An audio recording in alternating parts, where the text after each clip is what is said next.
Ladies and gentlemen, welcome to episode 14 of the Utopiacast. I am your host, Erik Hogan, here with my co-host, Michael Beaupre. Michael, say hello to the people. What's up? And we are not joined by Elliot tonight. Elliot has some other endeavors he needs to get to, so he's going to go ahead and not be here tonight, but he'll be here for the next one. He's been pretty busy with editing all of these videos and stuff like that. Yeah, so he has a lot going on right now. He does. Yeah, I guess he's going away for the weekend. Mm-hmm. I don't know what he's doing. I believe he's going to Sugarloaf.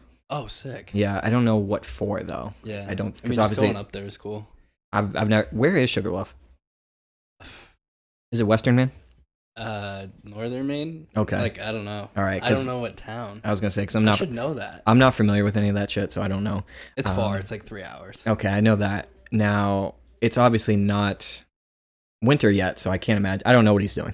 Probably just like hanging out in the woods. Yeah, hanging out in the woods, getting in touch with nature. So yeah, grandfather shit. Yeah, grandfather shit. Elliot, we miss you, bro, but we'll hold down the fort for now.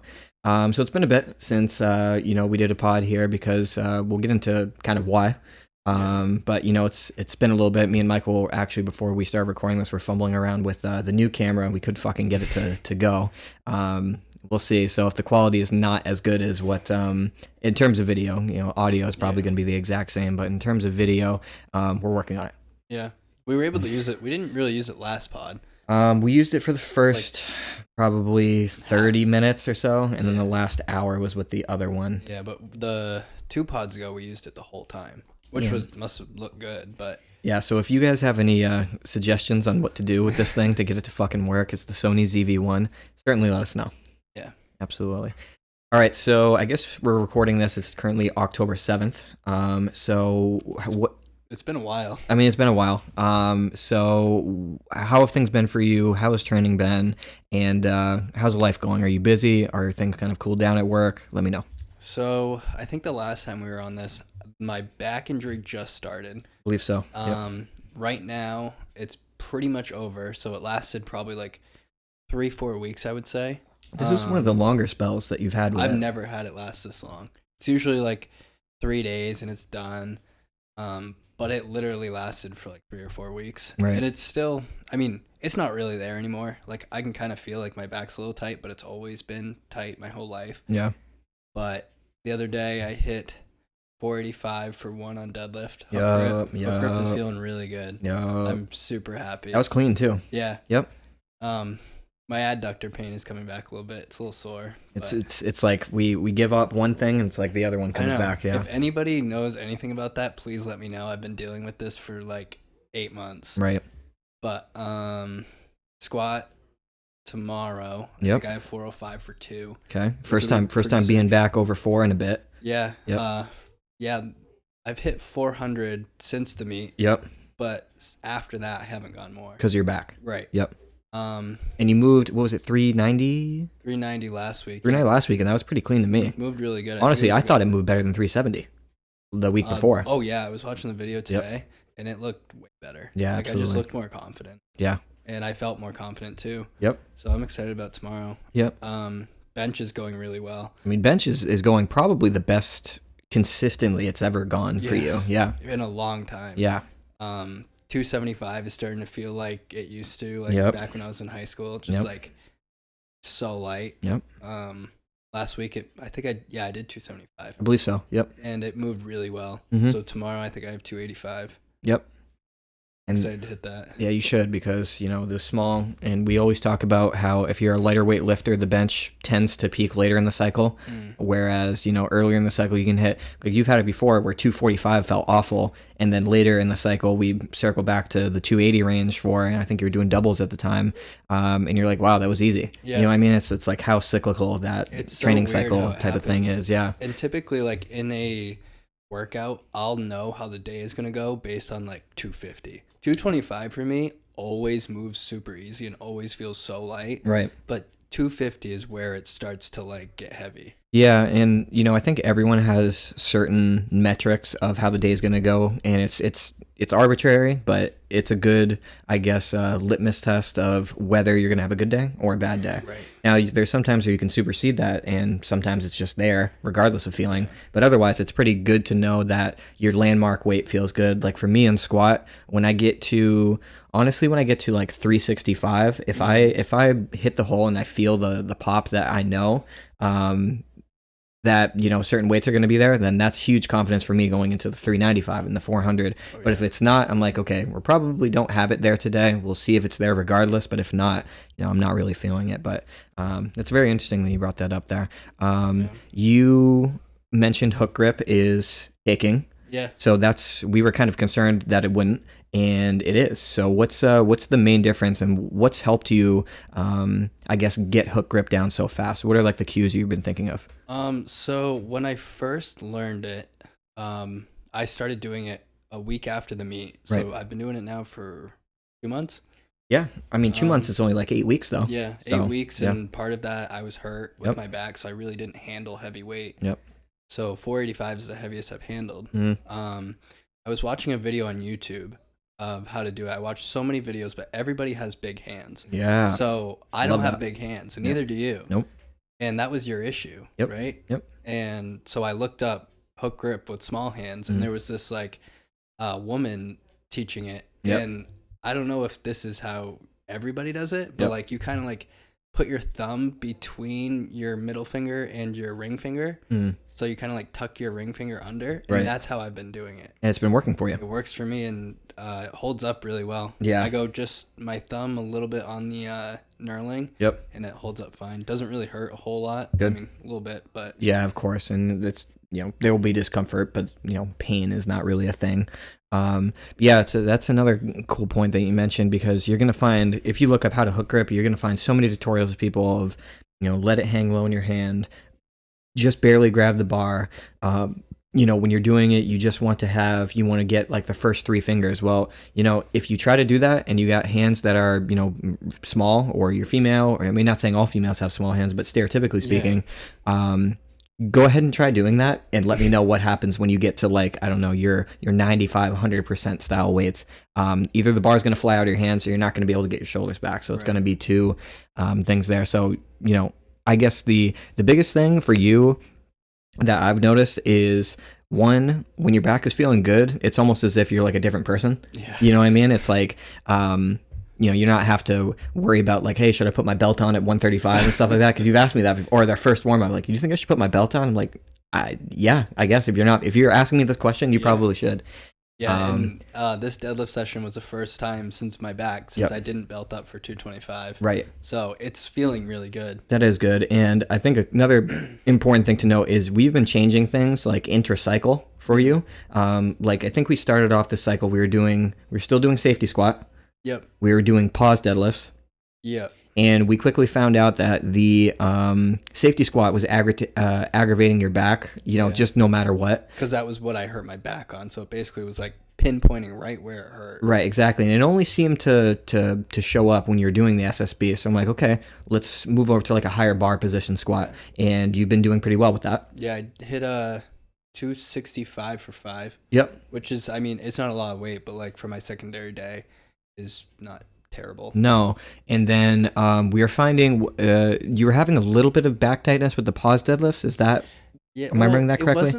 It wasn't tight. It was just like, it was a mental thing. I just could not commit to it. Yep. Which is, I mean, it's just in my head. Like I just couldn't do it. Yeah, exactly. And that's why, and we had the conversation and he let me know, and I kind of sat on, and I was like, you know what, there's not a whole lot of reason why we have to. Pause deadlifts are awesome. And I think in terms of sumo deadlifters, that's probably the best variation.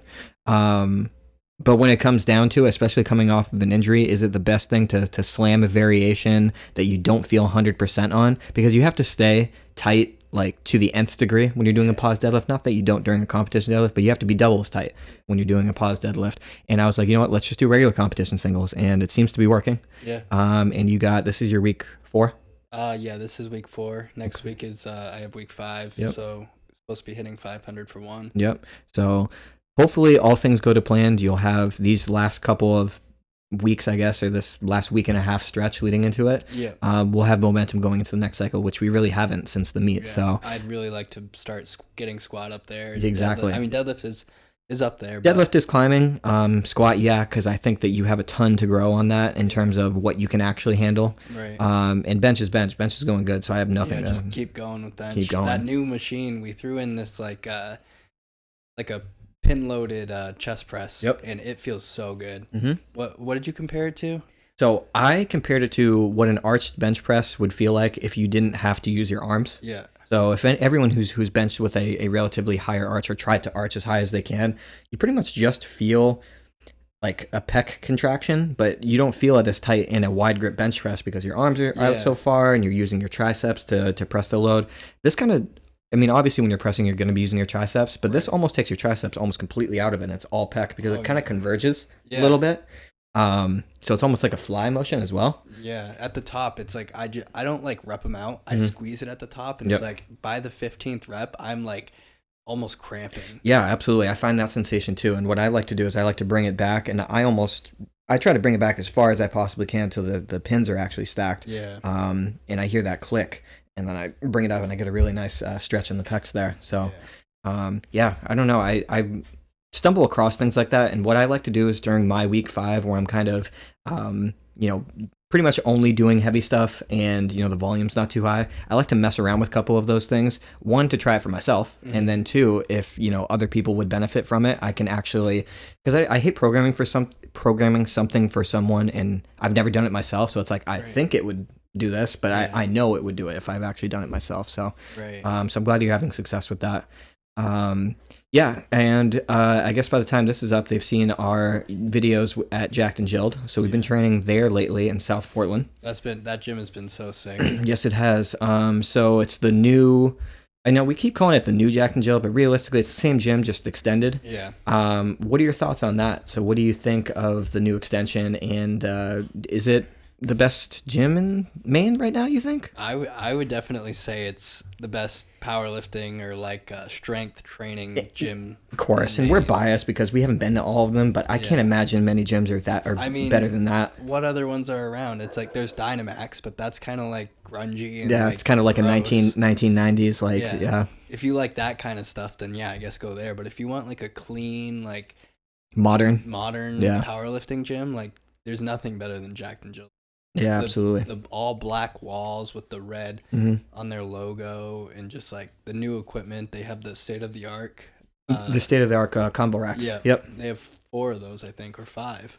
1, 2, I think it's 4. The monolift, and then they just got another power rack. So I think it's 4 power racks now. Yeah. So they got a lot of racks in there. Which, if you go to like when we're at Soccer Sport, there's literally 4 squat racks. There's 4 squat racks, and we pretty much refuse to use 2 of them. Yeah. So it's realistically 2, and they're not adjustable. Right. So and there's 2 bench presses. And the other thing is, like they have so much that was our only. I mean, we never really critiqued that place to begin with, but I guess that would be the only downside before. They only had power racks at Jacked and Jilled, and there was only 3 of them. I guess there was technically a monolift as well, and we're all different heights, so if, I don't know, let's say Chris, who's like I think Chris, I'm going to fudge this up, but let's say Chris is 5'9" or so. I'd say probably somewhere around there. And then Elliot is 6'1", and Wright's around 6'1", 6 foot.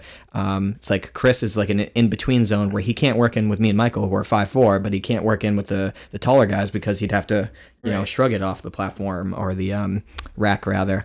So we don't have to worry about that anymore, which is cool. Yeah. We can all be on one rack if we really want. If we had to, yep. I don't know. We've been having some really good training sessions there lately. Yeah, so you had a pretty good session the other day. Yeah. So what was, I guess, last week at this point? Yeah, this past weekend. Yep, that was my week 5. So that was a big one for me because when I kind of constructed the cycle for myself, this was like the first time where I wasn't quite sure if it would actually be there. Because you go through, and especially when you've been programming for yourself or programming for someone for as long as I have, what will be there and what won't. Usually I go into a cycle being like, okay, this is like 99% there in case I get injured or something like that, or something that I can't prevent. This time I was probably like 85, 90. So I was, at the back of my head, I was like, maybe this is a little bit ambitious, but I made the, we talked about it before, I made the commitment to kind of train my squat a little bit more aggressively post meet. Usually I go very distant, like I'd be doing 7s on my secondary day, and I would be doing like, 4s or 3s and even 5s on my primary day, and then slowly I would transition to singles and whatnot. Pretty much I got right back into heavy doubles on my primary, and I think I was doing 5s for a little bit on my secondary. And this particular portion of the cycle, it was 4s, or was it 3s? I don't know, something like that. Downs? No, for my secondary day. Yeah. And then top doubles as well. And I was able to hit 460 pounds for 2. Which is pretty good for me because my 1 rep max is 469. Yeah. Obviously that was a 10-pound PR double, and I felt like if I had to go up that day, I probably could have, which was it moved very well. It was good. It was really good. Like we talked about with bench, how it peaks lately. I've noticed for me, week 1 and 2 of a 5-week cycle usually feel exponentially worse than 3, 4, and 5, even though the weights are so much higher. Yeah. You know what I mean? So I knew that if I was handling over 400 on week 2, I was like, and it felt like decent, I was like, okay, I might have something on my hands here. So that moved really well, felt really good. You guys will see that on, I'm not sure if this pod will be out by the time the second Jack and Jill video comes out, but you'll see that. Probably. I think so. We'll see. Because we're still waiting on getting the previous one out. Right, exactly, because we had there's legitimately 7 separate videos.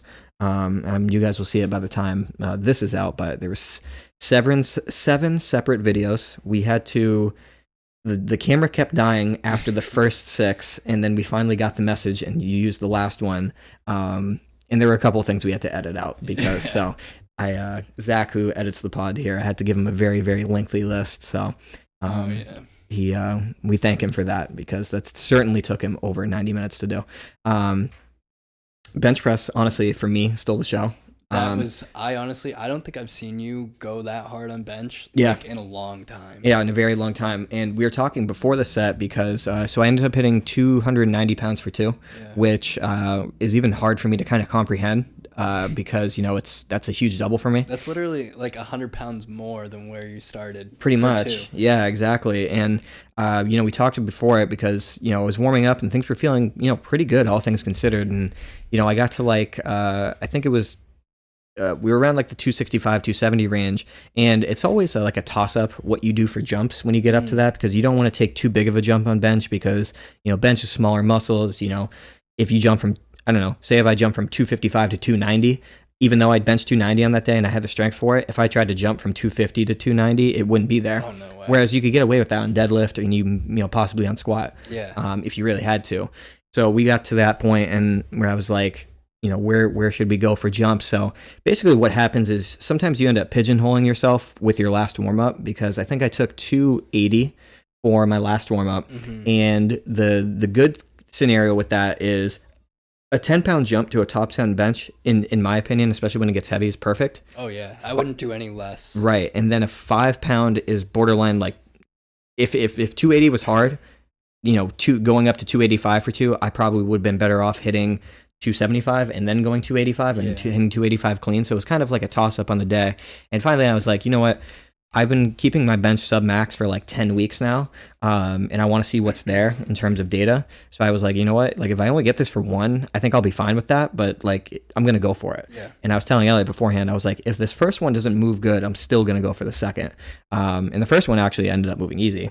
And then the second one, I got a little bit out of line and started, like, my bar path wasn't as clean, but, I pressed it and, it was no doubt in my mind, which was cool. And that was a huge PR. Yeah. We had, everyone there, which was awesome. I love having everyone there. You know what I mean? Yeah. I don't like, because you guys know, I don't like having everyone watch me in like a random gym. But with, like, when I have like a wall of you guys, it almost kind of like masks, you know what I mean? Yeah. And I can kind of hide behind that. And that really gives me confidence. So I like that. We were on the last bench. So we were kind of like in the corner. Exactly. So like if the people were watching visually, if like this mic is right here, like everyone was kind of like this. And then you could kind of, if you were looking up, I guess you could see over. But Allie makes it better for me mentally. But we had John show up again. Yeah. Having John there is pretty cool because, he's the standard. Right. So it's pretty cool, and he's under like a lot. He's doing like some different stuff with his programming right now, but it's pretty cool how he's so cool with us and stuff like that, and is really, because again we have a lot of kids and stuff like that, and John is literally like I'm gonna again mess this up. He's like 33 or 35, something like that. He's legit. He's a grown man. Yeah, he's older than us. And like I think of like Logan Allaire, who's like 16, and it's like making, or Twan, who's making like jokes about like just random 16 and 18-year-old shit, and John standing there as a 36-year-old man. He's literally just like sitting there like looking at them like, what are you exactly, about? like not laughing at all. And I'm just like, guys, if you fucking embarrass me in front of John, like you will be kicked off of this team, because like don't make me look bad in front of my idol here. So no, but it's cool that John's been coming, because like I remember when we did that competition in 2018, like that was my first time meeting John. Yep. And I had no idea who he was. Right. And he just like demolished us. Yeah. And I'm like, who is this guy? Like, what the heck is this? Right. And then now, like 4 or 5 years later, like we're actually like kind of close. Yeah, it is pretty cool how it comes full circle like that. Yeah. I would definitely consider John a friend as well. Yeah. We don't talk like frequently, like every day, but like a couple times a week, send messages back and forth on Instagram about random stuff. So yeah, it's cool to have him. And Jackson Jill has been so awesome to us, and their social media team is killing it with like the reposts and stuff like that. I think that's pretty cool, highlighting lifters and stuff like that, because that's how like you get seen by other lifters in Maine. That's how you get seen, and like it could go one or two ways. Like I personally like it because like I'm just like a supporter of all lifters. Like I legitimately don't think I have an ego when it comes to stuff like that. Like I legitimately, like if someone is lifting something big, I'm just like, this is fucking awesome. Like this is sick. Even if it's like 200 pounds. Yeah, even if it's 200 pounds, even if it's the same weight class as me and it's like stronger than me, I'm just like sick. This is awesome. Or it can go the other way if you're a fucking hater and you're like, oh, fuck this kid, you know what I mean? Stuff like that, which I assume could happen, but I think that just makes you insecure if you act like that, you know what I mean? So we got a lot of things in the pipeline coming before we get into our main topic. So I guess in terms of meets and stuff like that, Evan Wright is going to be the next one of us. Yeah. I have other people, Sam Peterson, who we shout out frequently, the guy in Minnesota. He's actually competing on the same day as Evan. Oh, cool. Yeah, so you're going to be like messaging him? Yeah, because obviously he's in Minnesota and whatnot. So usually what happens during his meets is we'll have a game plan, get them all set up. And then, on the day, either in between attempts or after all 3 attempts, he'll kind of fill me in. Mm-hmm. And then I follow with the lifting cast or the stream or something like that. But we'll have to see how that kind of works out. Evan's looking really good. Evan, what we're planning for, Evan might end up putting anywhere, if I did the math correctly, anywhere between like 70 and like 90 pounds on his total. Wow. Yeah, that's a lot for like the level he is. It is. Because he's very good. Yeah, absolutely. And for him, honestly, he does legitimately, and I want to give him credit here. He does all of the little things right. Mm-hmm. Evan honestly never overshoots. He is always sub max. When it comes to the end of the block, he'll be good with me, like, hey, like, can I push it a little bit? And I'll be like, hey, let's see the last warm up, and then usually the answer is always yes. Yeah. And he always performs because of that. And then the other piece to that is he I think has committed to the fact that it's not going to happen overnight, and he's very, very committed in the sense of he's in this for the long haul. Yeah. And I honestly think if he sticks with it, especially at that new 100 kilo class that he's just recently filled out pretty good, he probably will make a raw national qualifying total at 100. I don't see why he can't. No, he's getting very good. Like, he is, and he's consistent. And he's not even like he's filled out that class, but he's not like filled it out in like a lean way. Like he could get bigger and like trim some fat, and he'll be very competitive. Yeah, absolutely. And I'm really thankful that he is so receptive, because he initially was a 93 kilo lifter, as we talked about in, I believe, episode 5, and then he moved into the 100 kilo class because he was just kind of stalling out. Because with how tall he is, you pretty much have to be 220-ish, 220, 230 in order to fill into your leverages. Right. And he bought into that. And then he was also, what we talked about with the hook grip, he never really had a grip issue. It was just his pull would be so asymmetrical because he would pull more. And again, I might be messing this one up, would pull more with his overhand than his underhand. So the bar would kind of always come up this way. Yeah. And he would get that helicoptering type deal. With sumo, it happens to me too. Yeah. It's very hard to like not do that. No. And he committed to pulling hook grip. He actually pulled 500 pounds double overhand, no hook grip. which is incredible. That's ridiculous. That is insane. And I remember I was like, dude, I remember he sent it to me and I was like, he's like, yeah, I was trying double overhand. And I was like, you tried double overhand or hook grip? And he's like, double overhand. I was like, and I sent him a picture. I was like, did you do this with your thumbs? He's like, no.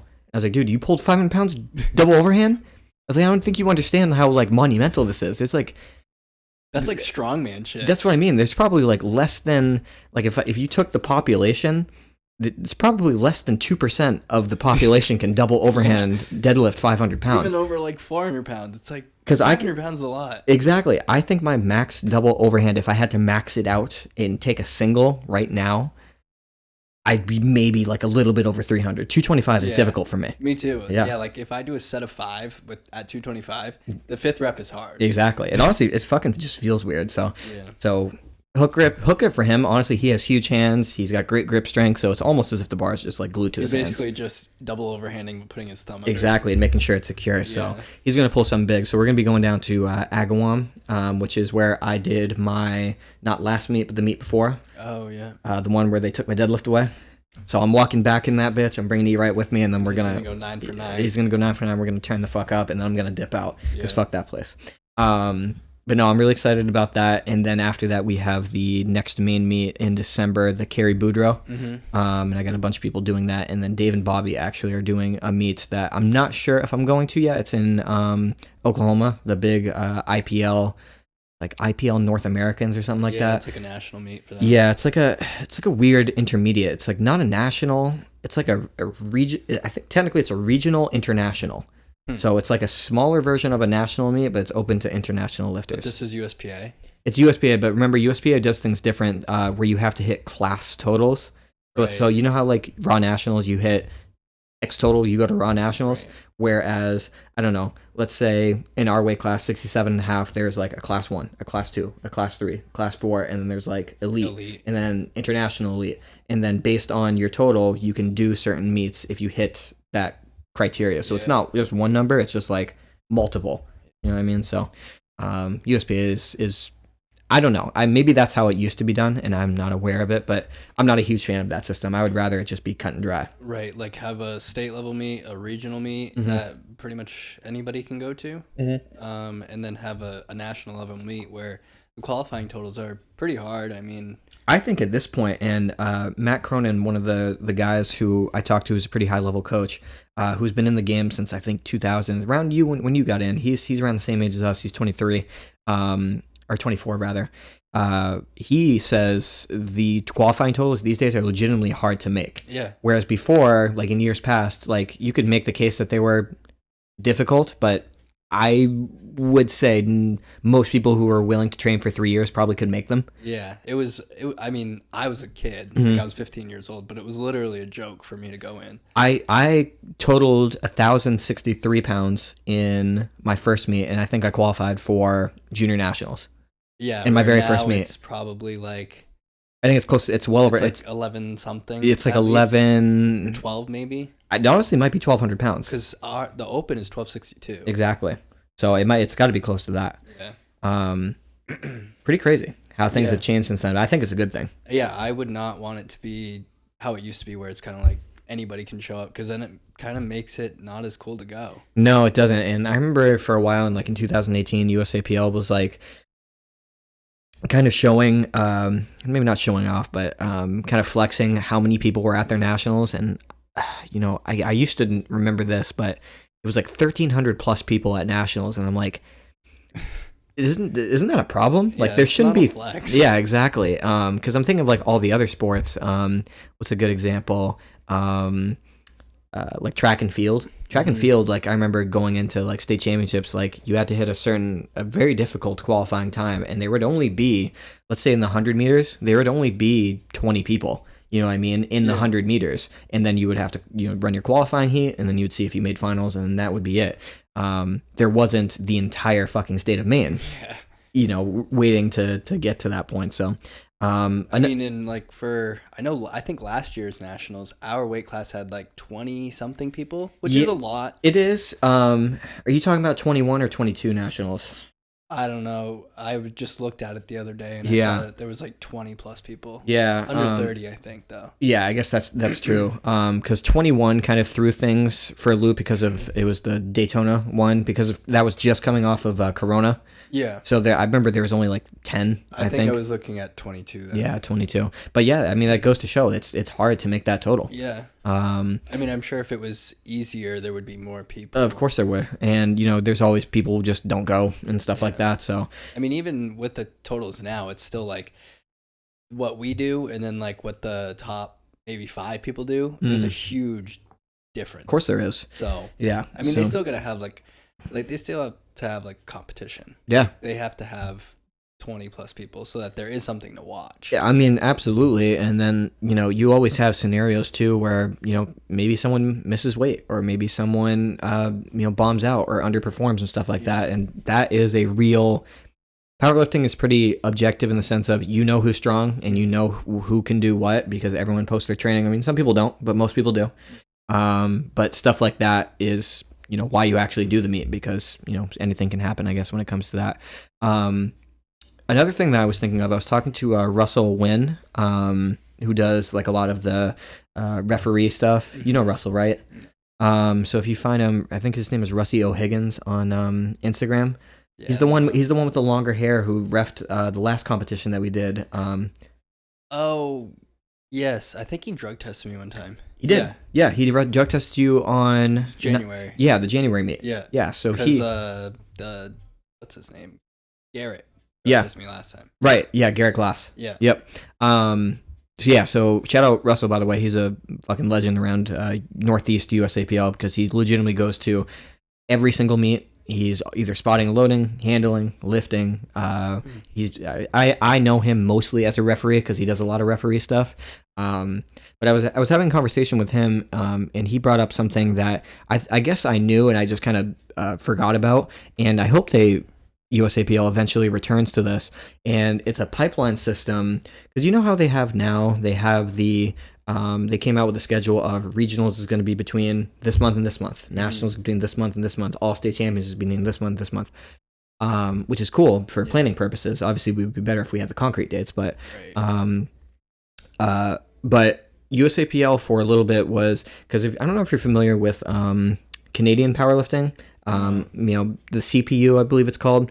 They have a pretty cool, again, I keep saying pipeline because that's the only word I can think of, system where I guess I'll describe how they do it and then how it would apply to the US because I think you would probably like this and I would definitely like this.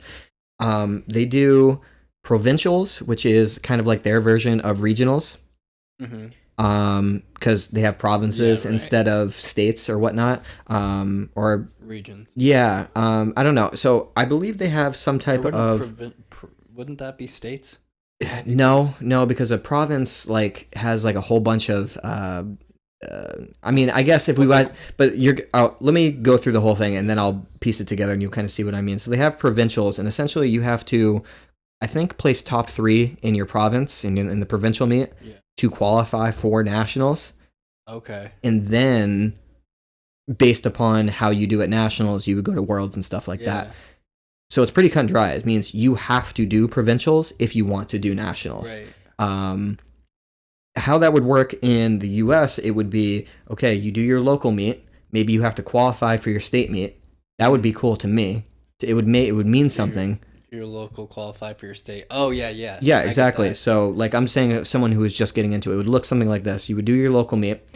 Basically, a state or regional or national can be your first meet. So you do your local, you hit the qualifying total for a state meet. Which is, easy. Which, let's say it would be an easy thing.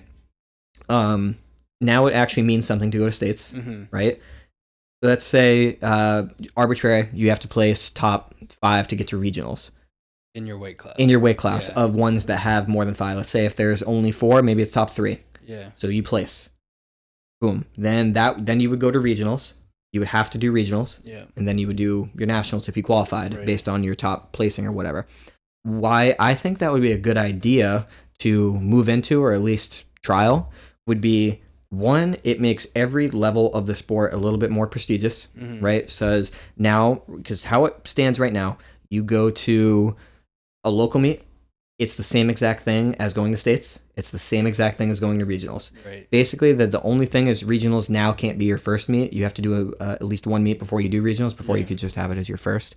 But if we want to be honest, if we're going to be honest here, winning regionals, like, it might be cool on like your resume. It's no different from winning a local meet. No, it's no different. Like winning your weight class, you mean? Exactly. Yeah, it's no different. Yeah, no, because I mean, there could be maybe 5 people that show up, or 2 people, maybe. Absolutely. I mean, when we do local meets, most of the time there's nobody even in. Most of the time, there's no one in the weight class. Yeah, exactly. And I mean, again, if we're going to be honest, it just really doesn't mean anything. But if it means I have to win this class or place top 3 to get to nationals, which I want to go to, that automatically elevates that. So now it's a thing, like, I'm a regional level competitor, and it separates the sport, saying, hey, I'm a state level competitor, I'm a regional level competitor, I'm a national level competitor. And I think in terms of splitting up training and for coaches and stuff like that, it would be so much easier to have, like, okay, we're going to do 3 meets a year. It's going to be the states, it's going to be the regionals, and it's going to be the nationals if you make it. Yeah. And if you have to do a qualifier at a local, go ahead. You know what I mean? And if you had all that information, you'd be able to spread it out over the year. Everything would be nice and streamlined, and everyone benefits from that. You know why? Because if people want to do nationals, that means they have to do regionals. Mm-hmm. And then the guys like me and Andrew down at the state level, they have to do our meet. You know what I mean? Yeah, right. They have to do our meet in order to get to regionals. Even if they're like a top guy, they still exactly. So we would get the guys. I mean, it would kind of hurt like us specifically because like we're running the actual meet. Yeah. Which, you know, I guess would be a real, downside. But with that being said, it would be like, now we get the guys like John doing the meet. We get you. We get, who's like another good example. Like, just all of my guys all in the same meet. Right. And I think it would be really cool. And like, if we're going to talk about you need to generate money in order to do meets. Me and Andrew take a loss every single meet that we've ran so far. We've made no money and we've lost money on every single meet. That's crazy. It is. And it would really help everyone out if that was the case, right? So it would help your local meet directors because they got to do a local in order to get to the state. It would help your state directors because they got to go to the next part. Yeah. I think it would be really cool. And USAPL was looking into that before Corona hit, and then they kind of abandoned it. And I think they're now circling back to it. I think they should look back into it. The only thing with that, I mean, 3 meets a year, or would you say that, so if you made it to nationals, yep, would you say that you'd have to re-qualify the next year, or since you made it, you automatically re-qualify? Now, that would be a discretion. So this, I'm going to be kind of grasping at straws here because I'm not 100% certain, but I believed if you made a nationals, it was like an automatic qualifier for the following year type deal. Or maybe at least make it a qualifier for regionals so that you're not doing constantly. I mean, 3 meets a year is not a ton. I personally don't think 3 meets is a ton. But like, I remember when USA powerlifting was still with the IPF. Worlds was always I believe it was like 9 weeks after nationals for a lot of them. Wow. Yeah, so I wouldn't like that. No, that's really close. Well, I remember who was it? Was so it was the opposite. So it was Worlds would be so I think historically speaking, the nationals used to be in October, correct? Yeah. So Worlds was always in September. Oh, so it was just before nationals. So if they wanted to make Worlds for the following year, they would have to do Worlds, 9 weeks later do nationals, and then it would be that whole process over again, which is tough. Yeah, because you're not automatically on the team for the following year. Exactly. So there has to be some type of system in order to qualify, because I personally wouldn't want to be like, you made 1 nationals and now you're just riding off of that. Yeah, because then you'd always be in nationals. Exactly, and it would kind of defeat the whole purpose of that. But I think if you spaced it out appropriately, I honestly think it would work. Yeah, I think at 16 weeks or something. Yeah, maybe 16 weeks, and again, like, this is a perfect scenario, but I think the thing that really throws it off is things like the Arnold and stuff like that now get thrown off. But you know, in general, I think we're a little bit away from that, but I think it would be. And my biggest thing, and you know I'm a big fan of this, it would make it important to actually win a meet. Yeah, because right now it does not matter. Nope, and we've except for your meets, because you win money. Exactly, to a minor degree. Yeah, it's like winning your weight class, I think, is the thing that I guess I'm more focused on. So like, say you won best lifter last meet. Yeah. I can check the dots. I don't believe it was that close. No, and I honestly think you could have missed your last deadlift, and it would have been, and you would have won still convincingly. Yeah, I won best lifter on my opening deadlift. Right, exactly. So that is cool, but to me, that was, you wouldn't do a meet wanting to go in and win best lifter. I mean, it would be cool, but in general, I guess my big thing is like in every other sport that you have. I always like to use basketball because that's the one that I'm most familiar with. You have a winner, you have a loser, and you play to win the game. Like, you don't show up and it's like, you don't show up to have fun. That's what I mean. You know what I mean? And I'm not trying to say that like the fun aspect should be taken out the sport, but I think a lot of people would have more fun if they had more opportunities to do that. Because like I like to bring up Elliot, for example. If we had a teen division and we had 5 people in the 100 kilo class, and only 3 of them can make it to regionals. Yeah. Say Elliot's in 4th going to deads. I'm like, hey man, we got to put X number on to hit this deadlift to be in 3rd and then go to regionals. That would be the most fun thing that you can do in the sport. Yeah. Are you kidding me? But the only thing is there's just not that many people that do it. That's the problem. That is the problem, and that's why I think if we move to that pipeline system, everyone would be at that meet. So now you would have 5, 6, 7 people all in the same weight class. Are there even enough lifters in Maine to even fill that out? No, that's the issue. Yeah. That is the main issue, is we just in the state of Maine don't have a ton of registered lifters. But I believe Andrew just checked, and I think we've grown by I believe it's 70 to 100 lifters since 2021. Oh, wow. Yeah, so since we came back from the pandemic, we've grown pretty much exponentially. Wow. Yeah. I was looking, it could be totally wrong because their records used to not be very good. Yeah. In 2014, there was literally, I think 3 registered lifters. Really? That's what I could find, because I looked up, I was like, I wonder what I was ranked as a 15-year-old out of everybody. Right. And there was literally 3 of us. Right. Was Michael Coulter one of them? Yeah, exactly. I mean, let's be real here. Maine for a very long time was a powerhouse, and then I believe I don't know the exact dates, but when modern USAPL kind of took place, either I don't know why people stopped lifting, or maybe they stuck with USBA or APF or something like that. But they just did. I mean, also, if we're going to be honest, Maine only has 1.3 million people in the state, and you compare that to, I think we're 17 times as small as Texas and shit like that. Yeah. So it's they're just going to beat us by population in general. Right. The likelihood of at least for Elliot, in the teens and all that, in juniors even, there's just not going to be enough people doing it, especially as a teen. Yeah. Maybe as open, more adults will get into it. Right. But I mean, maybe if high schools start bringing in powerlifting teams, I think that'd be pretty cool, and it would get people into the sport. There's a lot of different things that I think that people could do, and it would benefit the sport. But it's you need people to. There's 2 things. There's one, you need the people to do it, and I personally would rather have people that I trust and aren't jackwagons. Oh, you want to lift heavy? Let's go. You know what I mean? That's an important piece. And then the second piece is unfortunately, a lot of these people are doing this stuff for free, and a lot of this stuff takes time. And if you're giving 2 hours here and there, 2 hours here and there over the course of your regular week, it starts to not become worth it. You know what I mean? It's for all the good it does benefit. It's unfortunately, money rules everything. So it's those positions need to be paid. Yeah. You know what I mean? So if you or me wanted to coach, if you wanted to coach Old Orchard, or if I wanted to coach TA, we wouldn't get paid. Nope. But we'd be growing the sport. You'd be growing the sport, so it's you'd be kind of taking a calculated risk in terms of this might be good for everything moving forward, but this might be a negative for me in the short term. So it's I don't know. There's we got enough things on our plate right now, so we can't really do that. But maybe in the future there. One thing too, regional's going to be in New York this year. Do you know the month? I believe, don't quote me, it's going to be in the month of July. July, August.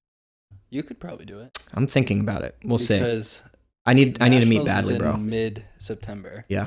So you'd be looking at 12 weeks-ish. Yep. Which isn't terrible. No, I don't think it's terrible. Even if you didn't completely max yourself out. Which I probably wouldn't, to be honest with you. That'd be a good idea. Yeah. That'd be cool. I'd want to go. Yeah. So we'll see. But I believe it's in New York, and I believe it is in the July timeframe. That is the rumor. So I think Chris wants to do that too. Yeah, I want all my guys to at least either be there, but I would like to send Team Hogan, the guys who don't have nationals totals, to go to regionals. That would actually work out perfect because States is in March. This is in March. Yeah, so anybody that goes to States could definitely do regionals. Absolutely. And like I said, it would be like if you ever did you ever get to go to regionals? Yeah, that's where I broke my first American record. And as you know, it's pretty much just like a mini nationals. It's a huge meet. Yeah, I think it was like multiple days even. Yeah, it is multiple days. Andrew did it in 2019, and that was back when. So back then, you could hit a top three placing, which was so weird. You could hit a top 3 placing at regionals and get an automatic bid to nationals, even if you didn't hit the qualifying total. And Andrew did not hit the qualifying total and got an automatic bid because he placed first. He didn't end up going, but that was fun because we were trying to win the meet, which is cool. But I think it would be a really good experience. Really excited for what's to come here. So we're closing the end of the month or the end of the year now, and I don't know. 2023 seems like it's going to be pretty lit. Yeah, I'm excited for like what's to come and like the new Jacked and Jill gym. Like, might be running some meets there too. Yeah, I was thinking about that. It would feel a lot like the Undaunted place. Yeah, it would. Just their setup and everything. Yeah, I mean, and in terms of, we would have to find out where we would have the setup, but in terms of equipment, if I have any meet directors listening to this, like the hardest part is the transport of all the equipment. Yeah, like for the warm up. For the warm up room, and that's why, like me and Andrew, when we did the Undaunted for the first time, it was a lot further away, and we had to stay overnight, but it was so much easier than Schofield in terms of transport because we only had to bring like a couple bars. We brought the competition rack and stuff like that, and then the rest was just setup stuff because they had all the kilo plates, they had a bunch of racks and stuff like that, and that is so huge. And plus that atmosphere is good, and South Portland is a lot cooler than Augusta.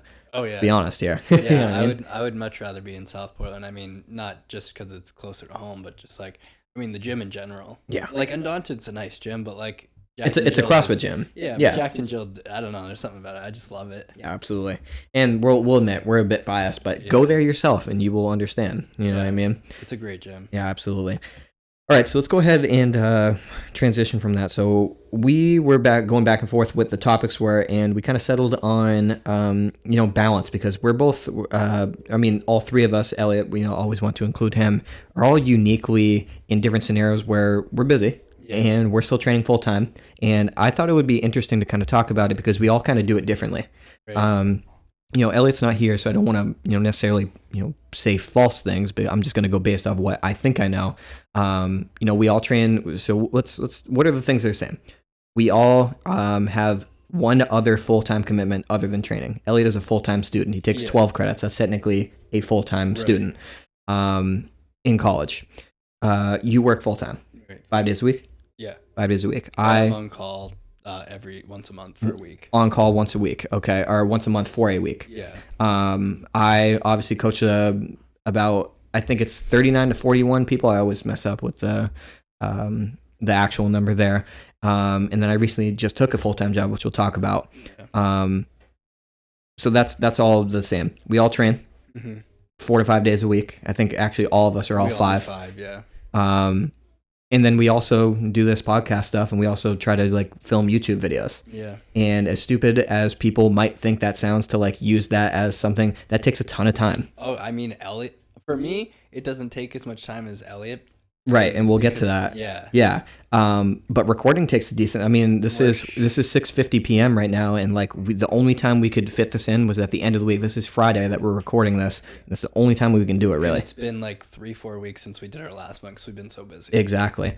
So I wanted to talk about how we manage these things, because Elliot, for lack of a better term, is kind of all over the place. He just kind of fits it in where he can, which is completely valid, but that's how he does things. Right. You kind of do things a little bit different, where you kind of front load and you do almost all of your stuff in the morning, like your training and stuff like that, getting up early, you go to your job, and then you have the second half of your day free. Me, it's kind of like, okay, for now, I go to work, I have my training, I talk to clients, and then that is it. I almost don't have I don't have a lot of balance. It's just all work. Yeah, you know what I mean? You're literally all work. Right. But it works for all of us. Yeah. Talk about this. So you had a adjustment period, because I remember when I first started training with you, you used to train in the afternoons. Yeah, back in 2018. Yep, and we would train, because I was working at the campground at the time, you would train in the afternoons with me, Zach, and all those people. Well, afternoon, like 5 o'clock. Yeah, you know, I guess 5 o'clock. Yeah, because I was working, so I would get out of work and go to the gym. Exactly. You now train pretty much the exact opposites. What's the usual time you step into the gym now? So my alarm goes off at 4. 4? Okay. I could get out of the house quicker, but I Take your time. Yeah. I take my time. I drink my pre-workout. Mm-hmm. I scroll through TikTok, and then I get to the gym between 4:45 and 5. 4:45. So I leave my house around 4:30, 4:40, something Right. like that. Okay. And, you know, depending on the day, like if it's an easy bench workout, it'll probably take you roughly an hour. Like at the Thursday session?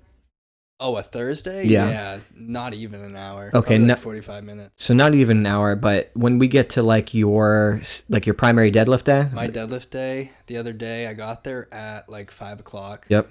I did a little bit of a warm up. Mm-hmm. That's the thing is I'm going in there after just waking up, so I need to like. You need to actually warm up. Yeah. Yeah. You need to like do I'm a wake cold. up. Wake up. Yeah. Yeah. So I warm up for like 15 to 20 minutes, something like that. Just doing like stretches. Yeah. Like just getting my body moving. But that whole from the time I got there to when I left was about 2 hours. Yeah. So I left there around like 7 o'clock. Yep. Which is not ideal because I mean, it's really not that bad because I don't get to work until 8. Yeah.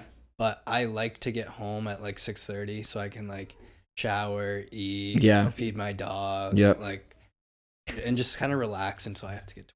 Exactly. And I guess that's my whole point is like sometimes you can't because it's like a longer training session, stuff like that. And now your whole day is kind of thrown off because you had to scramble to get your workout done and then go home and like get something to eat real quick, walk the dog or whatever the hell you have to do and then go to work. And now you have a full day ahead of you. Yeah. So what made you switch from going from training in the afternoons to training in the mornings? And how do you personally manage, you know, training at the highest level as you possibly can and all of the other things you do? What are some tips that worked for you?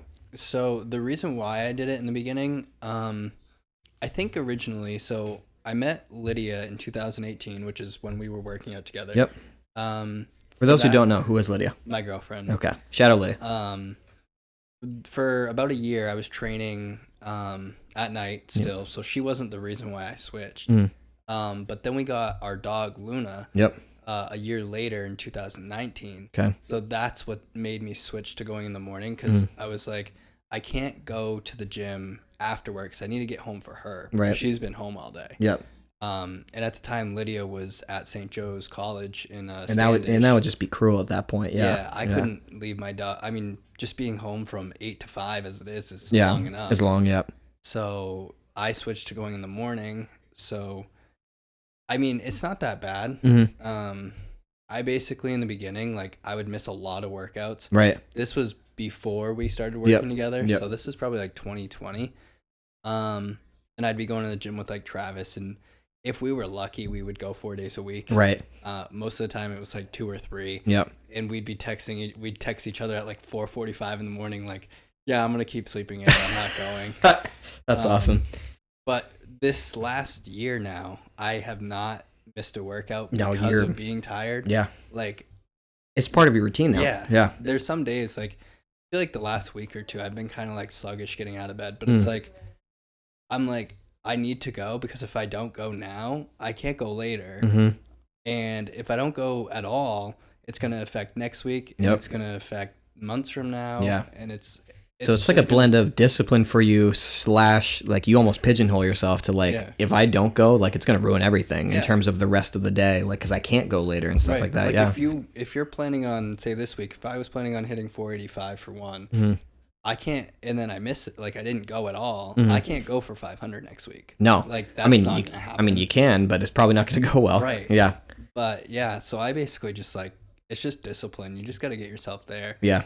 And like some people, they'll say like, oh, I don't have time. Like I'm so busy. You know, like, it like very rarely will I say that's a valid excuse. Yeah. Almost like if you actually like drill a person on, it's like, oh, you do have time. You just don't care that much. Right. You know what I mean? Yeah. I mean, and I was one of those people back when I first got my dog. And like when I first started working where I would say, I don't have time. I'm so busy. But I do it now and I'm like, I have still so much time. Yeah. If when you break it down, it's like you do have extra time. Yeah. You know what I mean? I mean, unless you literally have to get up at 5 a.m. to go to work for 5:30 or 6. Yep. And then you don't get out until 6. Yep. and then you do it all over again 5 days a week. I mean, I'm sure you have to sleep. So yeah, of course, and you have to eat, and you have to like. I mean, I think most people enjoy like maintaining some type of social relationship. You know what I mean? It's like, yeah. So what keeps you disciplined then? What is like the deciding factor of I'm not going to fall off the wagon, because you have fallen off the wagon way before, and now it's almost like not even an option for you. Right. I think so. The reason why, so this started back in August of 2021. I got disciplined because I said I was going to do that meet. Yep. Whenever we didn't really have a date, but it ended up being January. Yep. I was like, well, I can't miss a workout because I have this. And then that turned into, all right, I did pretty good. Yep. I'm not going to just stop competing. Right. So now I can't miss a workout because I have another one to do. Mm-hmm. And then now it's like, well, I have nationals in a year. Yeah. So I can't miss a workout, period, because I'm literally going to the highest level that we can go to. Yeah. So I guess if I'm understanding this correctly, you like having a long-term goal, and then you kind of use each individual workout as a stepping stone to get you to that goal, right? And that's what keeps you disciplined. Yeah. I think trying to have like a too short-term of a goal will allow you to like, okay, this is just one day, like it won't do anything. Love that. Yeah, I love that. But if you're thinking months from now or even a year from now, it's like, okay, and tell yourself this workout will affect next week's workout, right? Then it's gonna make you go. Like, and the other thing I like to think of, and I'm gonna mess up the math slightly, is does missing one workout, is that going to fuck you up? Absolutely not. Sometimes life happens and you have to miss a workout.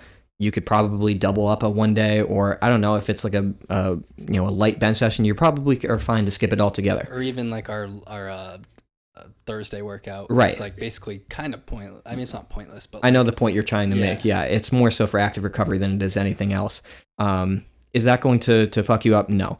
However, all right, let's say you get in the habit of doing that, and maybe it's unrealistic to say you're going to miss that workout for all 52 weeks of the year. Let's say you miss that workout, half of that. What's that, roughly like 26, I think? Yeah. Let's say, so you missed 26 workouts over the course of the year. Your competitor or someone that you look up to probably didn't miss all 26 of those workouts. And 26, think about how much progress that we make in a 5-week cycle. Yeah. Now, what, times 4 times 5, a little over 5 times is that. Someone just got a whole other training cycle in during the year, and you hold another 5 training cycles in the year based off of workouts, and you didn't. Yeah. Even if it's just a light, like basically almost pointless day, it's like that person went in to get mobility work, to get blood flowing, just like keep their joints moving. Yeah. And you sat at home and got tight. Right, like, exactly. And it's the like, next day you felt like crap. Is it necessarily like you should like compare yourself to others? Like, that's not the point I'm trying to make, but basically what I'm trying to say is like those things start to become habits. You're like, oh, okay. And that's another thing. It's like, if you have like a super scattered schedule, what I've noticed with like some of the clients that I work with, they have no choice. So some of them, it's just like, you have to do it this way. But for those who do, it's like, okay, you took your day 1 on Monday of week 1, but then week 2, you took it on Sunday. Week 3, you didn't get to it till Tuesday. And then now you're fucked up for the rest of the training cycle. Yeah. All that stuff matters. You know what I mean?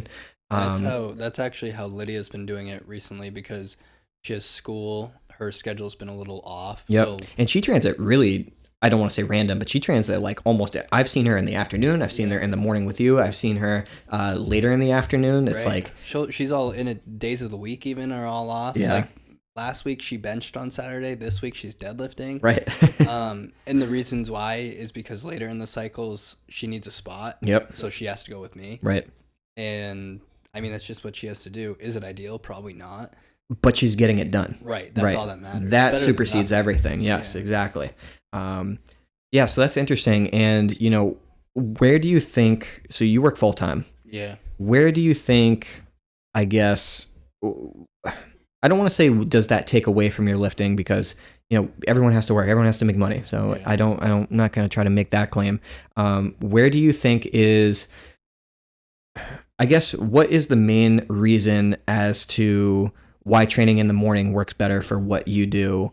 Have you found out, because I know that you mentioned that you said the dog and stuff like that had something to do with it, but I know you mentioned before, like, you enjoy just like getting out of work and then not having anything to do. Yeah. Do you feel as if like you have more energy or something like that, or do you find, what is the main driver behind that, I guess? Yeah, so Probably a little bit of, I do have a little bit more energy. I mean, it's been so long since I've I'm not deadlifted, but worked out in the afternoon. Let me rephrase this. So for people who have the decision, yeah, what would be your case to go in the morning versus the afternoon?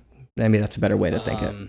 Like with my job specifically? Yeah, or people who have the same hour. Because what are your hours? 8 to 5. 8 to 5. So like I have the same hours. Yeah, right. I have the same hours. What would be like if you were trying to convince them like, hey, because I technically could go in the morning. Yeah, you could do exactly what I do. I absolutely could. What would be like your selling point as to why maybe you should consider it? Because I know a lot of people will say like, oh, I work 8 to 5. I definitely can't work in the morning. You absolutely could. Oh, yeah. What would be like, what would you tell someone? So I guess probably because like, so if you get out of work at 5, like for you, you have also coaching. Yep. So you're not going to really want to do your coaching at 5 in the morning. But because like you may need to contact people and stuff, so everybody else is sleeping. Yep. So it's like, well, you don't really need somebody awake to go to the gym. True. So while everybody's sleeping, it's like, just go get that done real quick. Then you have all day, you go to your job. Then at night, you can go hang out with friends. Yep. I have Lydia. True. So and you have your parents and stuff like that too. Yeah. You know what I mean? After work, I want to chill. I want to hang out with Lydia. I hadn't seen her all day, or maybe it's been days since I've seen her. Right. Because we don't live together. But I think that would, like, at least for me, that would affect my relationship if I was like, never with her. I mean, it definitely would at that point. Yeah, I think for like people in general, it's like if you find that going at night is too much because like you have relationships and dogs or animals, and most people like get out of work later and like that's their free time. Right. Yeah. So I like having that my free time because everybody else is awake and everybody wants to do stuff. So right. It's like, but in the morning it's nobody's awake, so it's like I'm just gonna go get this done. I see. Yeah. So I think that's important because I think a lot of people again pigeonhole themselves with like because that's a pretty typical schedule, 8 to 5. Yeah. And they're like, I can't go in the morning. It's like, and then you ask them, why can't you? Yeah. And realistic is like, I don't want to get up. And it's like, if that's the deciding factor, it's like, try it. You know what I mean?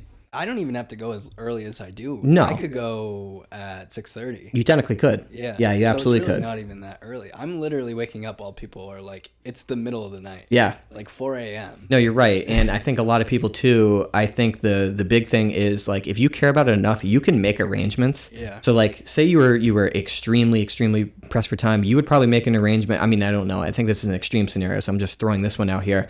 Like, is there any reason why you can't go to the gym and, I don't know, shower at the gym and then go straight to the office? Right. I could. You could. I mean, you would prefer not to. Right. But I would if I didn't have my dog. Exactly. That's the reason why I have to go back home. Right. Why I go so early so that she has time to eat her breakfast. But I guess my whole point is you planned around that. Yeah, you know what right. I mean? And like the training is still happening. So I went even earlier. Exactly. Yeah. You know what I mean? So you didn't take the high road and say like, I just can't go. Yeah. You know what I mean?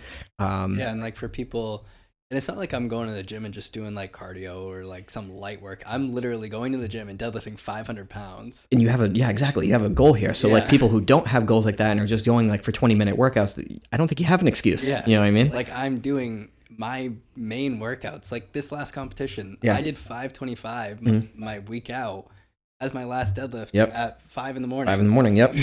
Exactly. It's like there's no excuse. Exactly. And unless you do work literally like 13 hours, you have children. Exactly. And we're very aware that there's definitely, exceptions across the board. Children's a huge one. Yeah. The people who work extremely long shifts, like I think of the people who work like nurses who do double shifts and stuff like that. Yeah. Like that's just rough. You know what I mean? There's not a whole lot that you can do there because it actually would be reckless to like work a double shift. And let's say you have a child and they're like, I'm going to go train for 2 hours. You're probably going to do more damage than you are, benefit at that point. So yeah, I guess, so this whole week, so again, we talked about, I just took a new job. So I'm at Back in Motion Physical Therapy in South Portland. Kind of do physical therapy aid work where I'm kind of like showing exercise demonstrations to patients and stuff like that. But they're also having me do like front desk work and stuff like that. So stuff that I don't necessarily have a ton of. Like paperwork stuff? I mean that answering calls, but then also like taking payments and like doing stuff like that. So again, stuff and using like their system and stuff like that. Stuff I'm not 100% comfortable with or have experience with yet, but it's like, a whole bunch of things at once.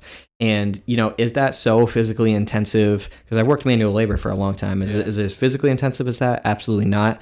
But, you have to, maintain conversations with people all day and maintain small talk with people all day. And, you are, I do have to do several laps because I clean the facility as well. So I'm doing several laps. I think I've counted, like, before my workout, I took 8,000 steps, which isn't a lot, but that's a lot before a workout. Yeah. You know what I mean? Which for me is like the opposite.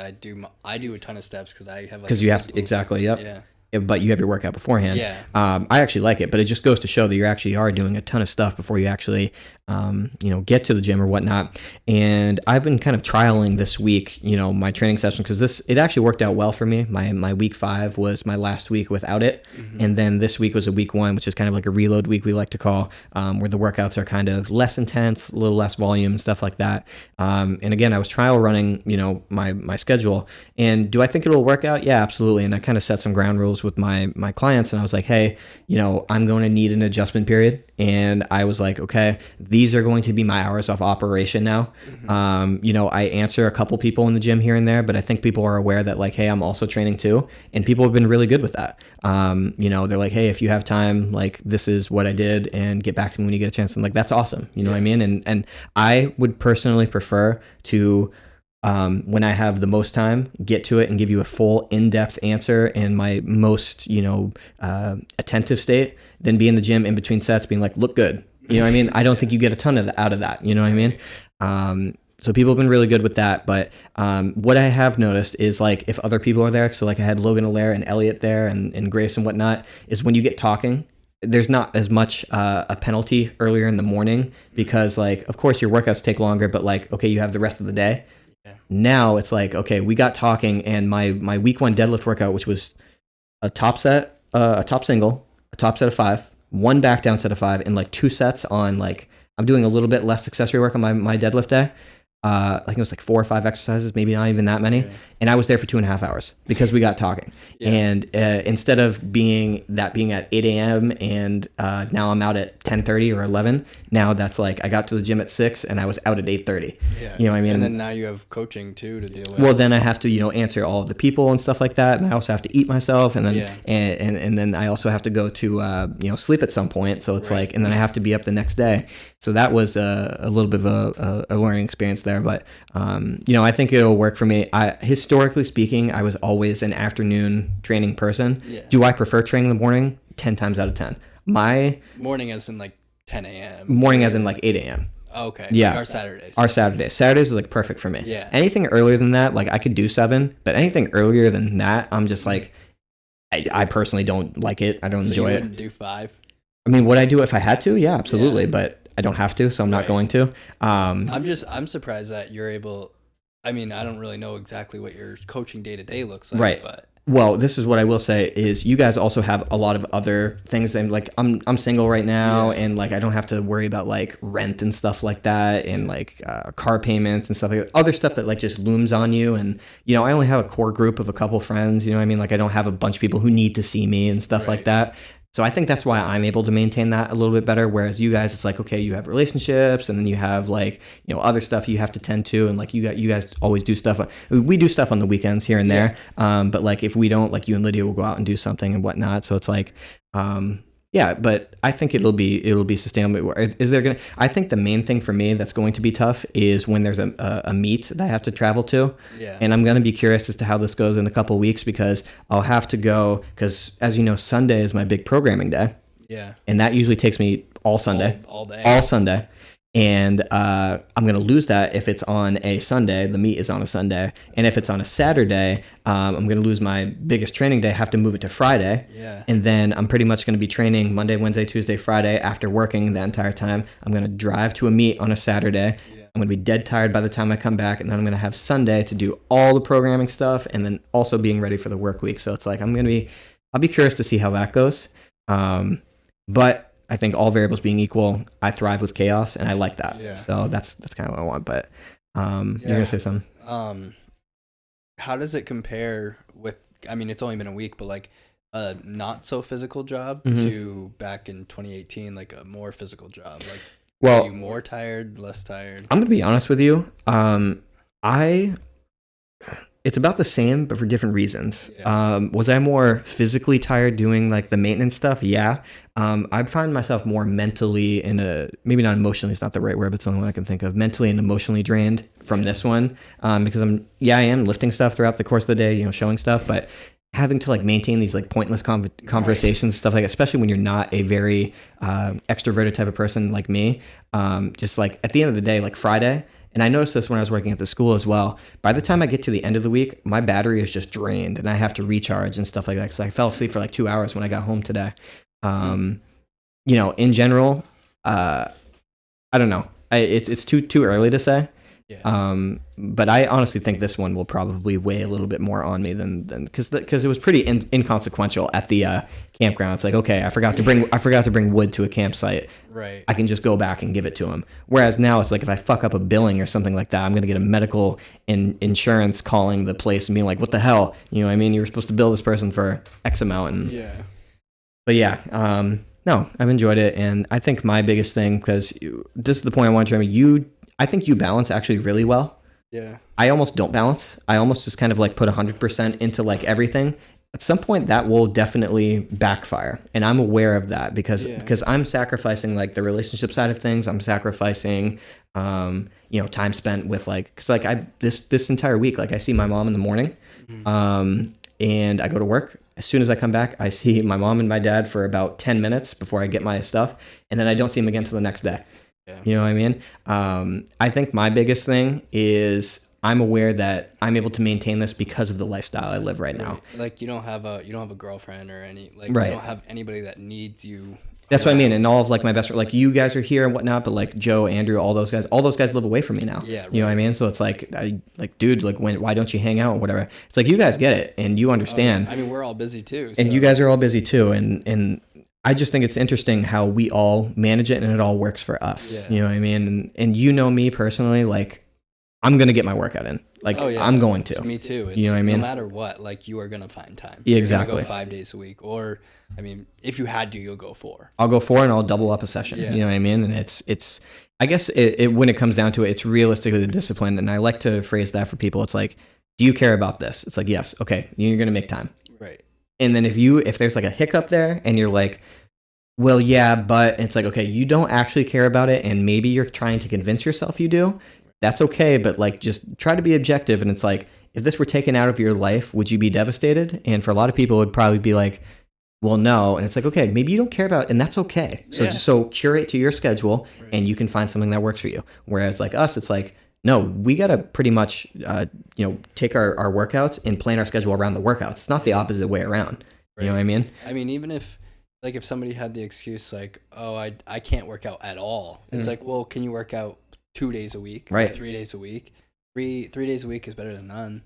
It's so hard to convince people that like you can work out like 1 or 2 days a week, and it's probably a lot better for you than just doing nothing. Right. Because you see when people like, I go to the gym 6 days a week, and it's like, okay, if your schedule allows for that and you have the energy for that, do that. But if it doesn't, go 2, and I guarantee you'll be fine. I mean, Wright goes 3 days a week, and he's a very good lifter. Evan Wright is a very, we just talked about it. He's probably going to make a Raw Nationals at some point in the next 2 years, and he trains 3 days a week. Yeah, I could not imagine doing that. I couldn't either. I wouldn't be able to benefit. His workouts are so long too. Yeah.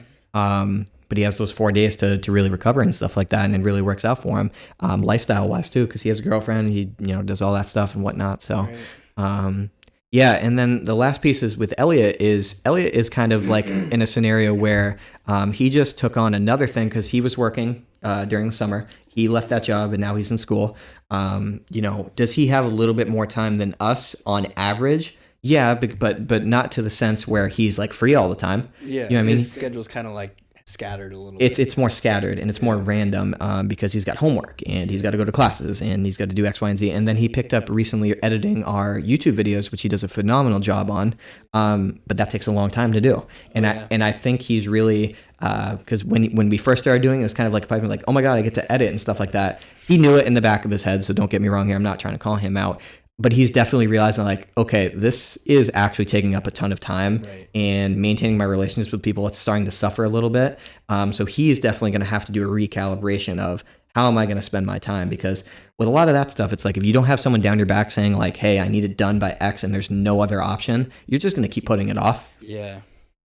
he's also a younger kid, so he's gonna learn that. You know what I mean? Like we're older, and like we've been through high school, and I've been through college and stuff like that. It's like we understand like how to work independently and what works for us, but he doesn't yet, and that's okay. Right. And I mean, at least for him, like with his schedule being scattered, like he doesn't have to sit down and edit for 3-4 hours. Right. If he has like a block of like 30 minutes or an hour or whatever, like he can go do that. But like for me and you, we're at work for 8 hours. Yep. Like we can't edit while we're at No, work. we can't edit when we're at work, and it's like, especially this is the big thing that I'm adjusting to. It's like usually like if I had a client reach out to me, and like it's no big deal to just pull out my phone and do that. Now if I'm working with someone in the clinic, I can't fucking pull out my phone and answer something, because my boss, one, is not going to be happy about that, and two, it's disrespectful to the patient. So but yeah, you're right, and I think he's of the mindset that, and I'm kind of suffer from this as well, is once you do something, you have to do it all in one go. Like when I do my programming, technically speaking, I could break it up over the course of the week, but the way I like to kind of rationalize it is like, yeah, I could do it that way, but now I equally take away from every single day, whereas I could just take away from one day. Yeah. You know what I mean? So, I think if I were like in your shoes, I would probably do it throughout the week, because I like to have like a whole day where I literally have nothing. That's my whole point. And like if I were to try to do it, like maybe I do a little bit on Monday and then Wednesday, and maybe do a little bit on Saturday. It's like I have that in the back of my head, and I would like to. Saturday is pretty much my only day. I pretty much have a routine. We go train at either Jacked or SSF, and we turn up, and then I go to the grocery store with my parents, and I fucking love going to the grocery store, bro. I do too. I fucking love it. Seriously, it's so fun. Every single week I look forward to going to the grocery store. I've funny, I was going to the meet, Andrew's meet 2 weeks ago. Yeah. And I didn't have to be, the meet was on a Sunday, so I didn't have to be there till later. And Sunday I was like, Mom, are you going to the grocery store? And she's like, yeah. And I was like, I'm going to go before I go to Massachusetts. So I went to the grocery store before I went to Massachusetts, because I love it so much. But yeah, it works out well for me. And then I have the rest of the day, and I like, that's my day. And then we've been doing stuff on Saturdays and stuff like that. Bowled, it was pretty sick. Maybe we can throw some bowling footage on here. I still have that video of me. Yeah, you do. Yeah, I do. So maybe we can splice that on there. Yeah. I won some stuff at round 1. You did win some stuff at round 1. We were Boogie Nights. You were Jack Horner. I was Brock Landers. Elliot was Chess Rockwell. Lydia was Amber Waves, and Grace was Roller Girl. Yeah. So I still haven't watched it. I gotta watch it. You have to, man. I'm telling you, because once you watch it and all three of us understand the lingo, it's gonna be so much funnier. It's a good film. Yeah. But I've talked enough about Boogie Nights on our videos and this pod. But yeah, man. In general, you do a really good job of it. You do it in your own way. I personally think I do a pretty good job of it. I do it my own way. But I think the main key point I think we want to drive home is everyone is dealing with something that they have to balance. Right. You just need to recalibrate, look at your schedule, and be like, okay, where can I fit this around? And I'm guarantee you can make it happen. You're just going to have to sacrifice in some realm. Right. You know Whether it's sleep or relationships a little bit. Yeah. I mean, you can find time. Absolutely. And then you just have to, and I guess the last piece I want to say is you have to find what matters. What matters most to you in life. It's like, does work matter the most to you? Okay, that's priority number 1. Yeah. Does training matter to you? Then okay, maybe that's priority. You have to go to work. Yes, I'm well that's aware. Number 1. No, I'm well aware of that. But what I'm saying is like, if training really matters to you, because like here's a good example with you. You could push it to like, because like Elliot goes really late at night sometimes. Sometimes he goes at like 8 p.m. Yeah. Like you could technically do that. I could.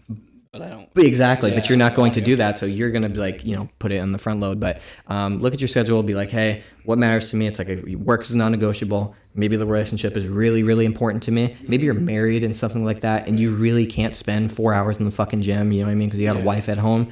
Like, okay, maybe that's second, and then maybe the training comes third. Okay, so I have these things. I'm going to plan around those two, and it's going to be pretty easy at that point.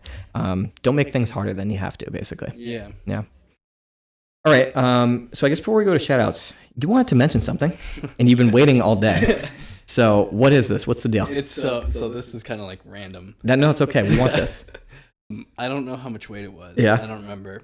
I think you were spotting me. Hell yeah. And I'm benching, and like I went down and I pushed, and I'm like, you're like about to grab it. I'm like, no, I got it. I was about to take it. And I'm like, no, and I'm literally, I can't push it up. And it's like, why can't I do this? And I'm like squirming and like, I don't know. It was so weird. Hell yeah. And I was like, no, you're not taking this. I'm going to push it. And then I woke up and I'm like, oh my God, do I not know how to bench anymore?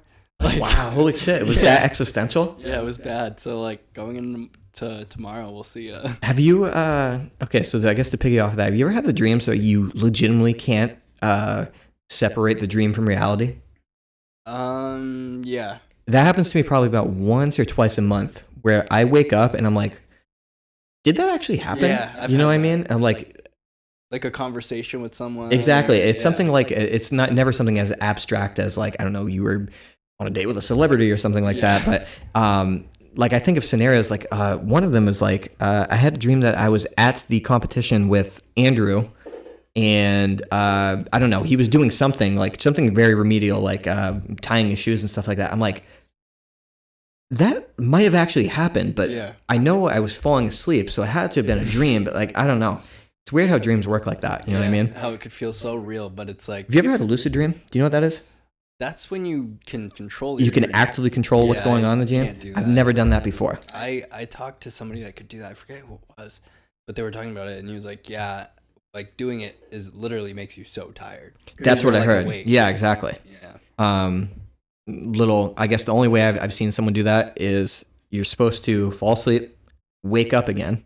You take like magnesium and melatonin together to get yourself to drift back into sleep, and that's when usually when it happens. It's usually never when you fall asleep. It's usually the second time you fall back asleep. Yeah. Speaking of that, last thing, I guess before we go to shout outs here, how well do you sleep? I'm curious. Like because of my just in general. Like what do I wake up tired? I guess how many hours per sleep? How many hours per night do you sleep? Do you sleep all the way through the night, and then do you wake up feeling refreshed? So I sleep typically at least 7 hours. Okay. I like to get at least 8. Mm-hmm. So I'll fall asleep around like 8:30, 9, wake up at 4. Mm-hmm. I usually wake up to pee like once. So during the night? So I guess I do wake up in the middle of the night. Yep. I usually wake up, I mean, it's super early, like I'm waking up because of an alarm. Yeah, exactly. But I feel pretty refreshed. Yeah. During the day, I'm tired, but like I think it's because I just worked out. Of course. But yeah. Why? Interesting. No, because I'm always curious to see how like because not everyone needs like a full 8-9 hours of sleep, and I'm always curious to see how people, not only how many hours they sleep, but then also their sleep quality. Mm-hmm. I think my hours I sleep is like moderate. Like I probably would do better with around 7.5, 8, and I usually get anywhere between 6.5, 7. Yeah, I think on average, which is fine for me. Like I function okay. I think my sleep quality is awful, to be honest with you. I cannot remember the last time I slept all the way through the night. Like, what? Why do you wake up? A couple different reasons. So one, to use the bathroom. I think my main worst habit is I eat and drink way too close to bedtime. Yeah. And like I usually will drink like a huge shake or something like that, because like to reach protein and stuff like that, or maybe I'm having, I don't know, milk or just any type of beverage, and inevitably I'll have to pee in the middle of the night. And I don't fall asleep the second time very easy. So like I'll wake up at like 5 a.m. and usually my alarm for work this week, it usually goes off around 6:10 or so. And I'm basically just like closing my eyes and I'm not going back to sleep. You know what I mean? And then also, I don't know. I found that just like naturally my body will want to go to sleep. Like let's say I go to sleep at, let's say 11. Naturally, my body will wake me up at like 4. Just by virtue, no other anything else. Like for the day, it will. Like if I didn't have an alarm set, like you know how some people like, I don't know. Let's say you went to bed at 11, you would wake up at 9, but your alarm wakes you up at 6. Yeah. Like for me, it wakes me up way earlier before whenever my alarm would be. That's crazy. I am like totally the opposite. Yeah, absolutely. I think, and that's been my entire life has been like that. I remember, I wouldn't say. I don't know if it's just like my makeup and my genetics and stuff like that, but I have never historically slept a ton and performed okay. Now there is a certain threshold that I've reached pretty recently when I was doing, again, I keep bringing up Andrew's meet. The night before, like I slept awful because it was like Dave, Bobby, all those guys were all in the same room, and this kid Nick and stuff like that, and Antonio, and I was sleeping on this like weird, I don't know what you want to call it. I guess it's like a love seat type deal. Oh, yeah. Woke up like 6 times throughout that night, and I probably only slept about like 4 hours total, did that whole meet, and I just felt awful because I had a whole training week before that, and I didn't really sleep good that entire week beforehand. It eventually catches up to me. Yeah. but I guess I'm opening up to the fact that like if I were ever able to kind of sew up that hole, I probably would be performing better. So you think that you need to sleep longer, or you just need to sleep better quality? I think I need better sleep quality, to be honest with you, and because you don't sleep very long. I mean, if you were to go to sleep at 11, wake up at 4, like, maybe it's because you are so productive with your time, so you feel like you're missing out. I mean, it definitely could be. I mean, I think there's definitely like a guilt aspect to it. But the other piece I think is like I've noticed like when I take like external supplements like melatonin works is really well for me.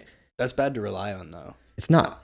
Really? It's not. I found out. Yeah. So I did some external research on that, and I did some long-term stuff. So essentially, melatonin is not dependent. Like you don't like you know how like what's a good example? Like a drug or something like that. You take it, and you start to develop a chemical dependency on it. Like nicotine or whatever. Nicotine, and that kind of threshold goes higher and higher and higher. Yeah. It's the same deal. It's not the same deal, rather, with like a melatonin. So like you know how so tolerance, caffeine's a good one. Yeah. You know how you take like 100 milligrams and like. All right, 100 milligrams. Was that 80? Yeah, exactly. You took 80 and it's like, okay, 80's not really working. So now you go up to 100, then you go up to 150, and then you go up to Elliot's case where you're at like 600, 800, 1,000 milligrams. Melatonin's a little bit different where 5 milligrams is always going to be the same regardless. The only issue is it works almost too well for me, and I will sleep through alarms when I use it. Really? So what I've found is, and I did this a lot I would never miss a class in college, but I would set say I would take melatonin, and I would take, because again, I was training later at night, I would take stimulants later in the night. I would take, 5-10 milligrams of melatonin at like, say, 10 p.m. Mm-hmm. And my first class would be at 8 p.m. And I told you, like, stereotypically, I would wake up at like 4, 5, 6, sometime around there. It pushed me all the way to 7:30. And I would wake up and I would feel a little bit more refreshed, but it was kind of scary as to how well it worked. And that's the main issue I have, because I'm so paranoid because now I got to get to a job in the morning. Right. And I have to cross that bridge in Portland, the drawbridge. Yeah.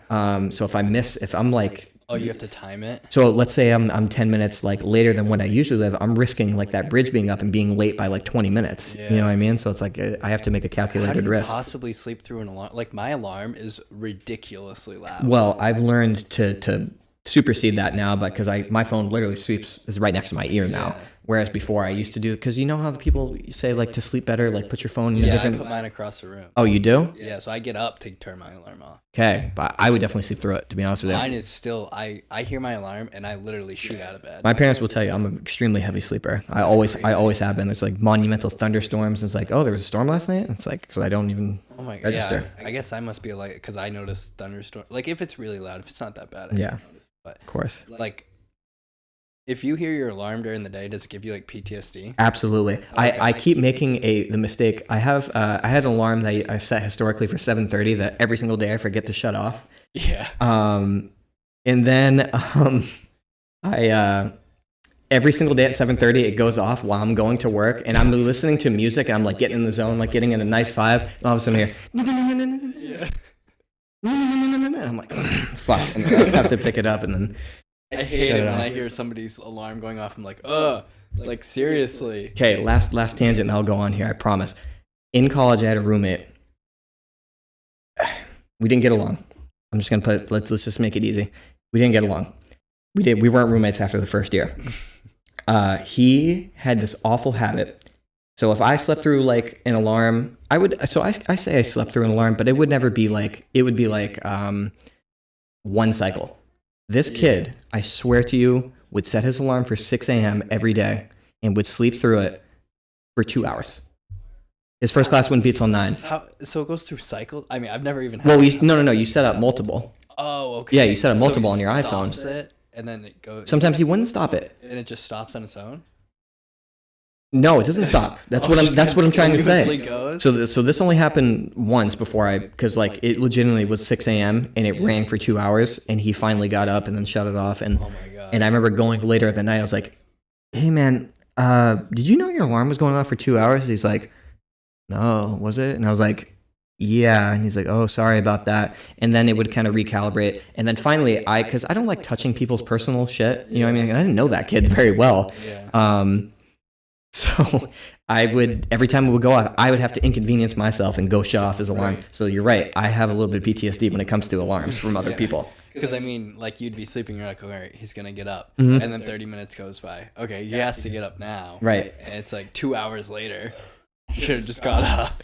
I don't know, man. It was like, because I mean, I'm not like trying to say like you don't understand it, but like, did you ever live with someone in a dorm? No. Okay, it's a very So I have no idea. Exactly, it's a very interesting dynamic, and I don't think at this point it's too late. You're probably not going to have that experience, but for whatever reason you have to, you'll understand, especially if it's someone that you don't know, because you're paired with people that you don't know. I mean, at least for the first couple weeks, you literally don't know each other. No. Maybe you become friends, and then you're like, Yeah, we didn't.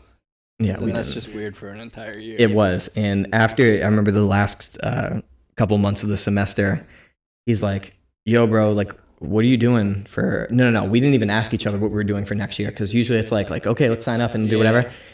He's like, "Hey, man, I'm moving in with Tony next door for next year," and I was like, "Awesome, man, I'm getting a single." So it was like we didn't have a fight or anything. I was like, "Okay." It's good that he wasn't like expecting to be with you, and then you'd be like, I remember telling my parents, I was like, man, I really hope he doesn't expect to be with me next year, because I'm gonna have to break it to him. But it ended up being okay. And you know what's funny? Full circle. That was my freshman year. We moved into the same place. Our sophomore year, I didn't see him. We're on different floors. Full circle. By the time we got to the senior year, we were both in singles, right across the hall from each other. Did you talk to each other? No. No. But I think it's funny how it comes full circle that he is now in a single. Yeah. Clearly, I wasn't the problem. No. You know what I mean? Maybe nobody wanted to be with him. That was it. Exactly. So Ryan, if you're listening to this, bro, I'm not hating on you, but his name was Ryan. But listen, we just weren't a match. Do you have anything else you want to add to this? No. I think that's good there. So let's go shoutouts. Yeah. Okay. So this is our first shout out in a very long time. I hope you got something ready. I had something in the beginning. I forgot. I can go first if you want. Okay. Yeah. Okay, I'll go first. So, for those of you who are listening or watching who don't know what shoutouts is a segment where we shout out anything we want, any entity, anyone. The floor is yours, and the floor is yours only. I'm gonna give you a little extra time. I'll go first. Okay. I'm gonna shout out the band Arctic Monkeys. So yeah, you're going to see them. So, to be honest here, this is like one of the best moments of my entire life. I made a post because I got the thing. They were doing their first tour since 2017. So first of all, this is a huge band. I don't think people understand. Like, this is like one of the largest bands in the world. They're not as huge in the U.S. It's kind of like the people who are big in like Latin America. Like, I could think of Bad Bunny. Do you know who Bad Bunny is? Yeah, Bad Bunny. Listen to this. I know, no, exactly. But Bad Bunny is huge in every region of the world besides the U.S. Well, isn't it not English? It's not English, but regardless, like, people in Canada listen to him and like stuff like that. Yeah. And like huge in like the charts and stuff. Exactly. Like they have some of the most streamed songs of all time. Yeah. But yeah, so this is a huge band, and they were anticipating that sales were going to be astronomical. So they held this like pre-sale thing, but only a select amount of people get in. It's almost like a raffle. Oh yeah. I never win any of that shit. And I was like, you know what? I'm just going to throw myself in here because I know I'm not going to win, but at least I can say I tried. And I made a post. I'm like, everyone pray for me. Like, this is going to be my only chance to probably see them in my lifetime. Sure enough, I get the email the next day. You got in. And I got the text code. I was at work. I'm not supposed to be on my phone. So I took like eight bathroom breaks, and I would just keep going in. What would happen was a queue would pop up, and I was behind it. You're in a virtual line.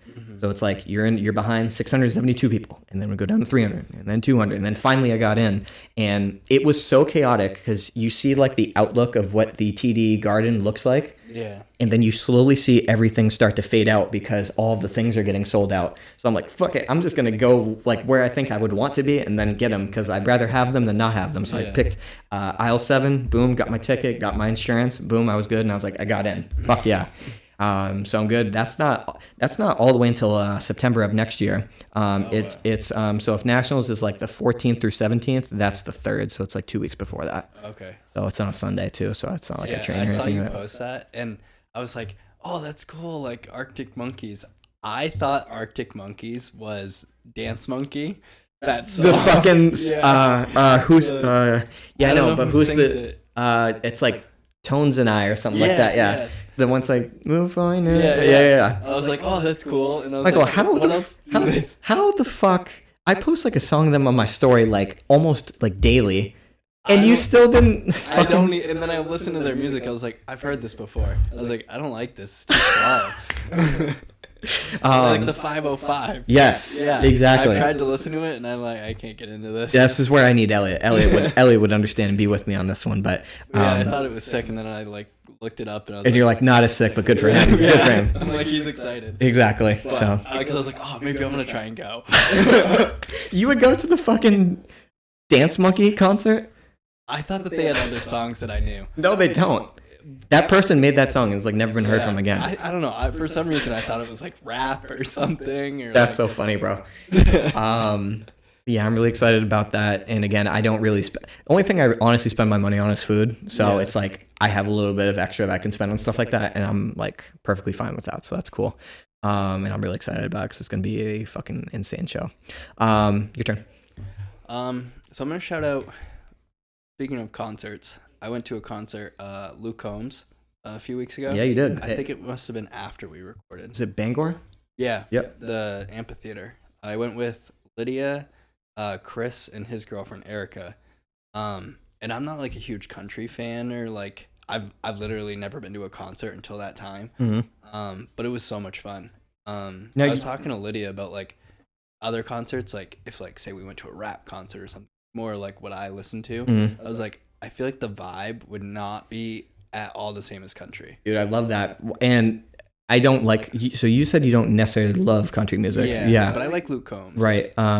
And I understand what you mean by that. I love like that type of stuff, but like I'm not going to say scared to go to the concerts, but like everyone just gets way too overboard and it's not even actually fun at that point. Yeah. You know what I mean? Because I like to go, like when I went to the Lord concert, it was like an experience and I got to see an artist do their thing and everyone was just kind of like doing their own thing and stuff like that. Whereas if I went to a Travis Scott concert, everyone would be fucking throwing elbows at my throat and shit like that. And I'd be like with Lord and like country, like you get to enjoy it. Yeah, exactly. Like stand there, like sing, and like it's just like a good time instead of getting like pushed around and shit. Pushed around and like everyone like the entire time someone's screaming in your ear and shit like that. So, but it was fun. Yeah, it was a lot of fun. Would you go back to? Did you like what was the venue like?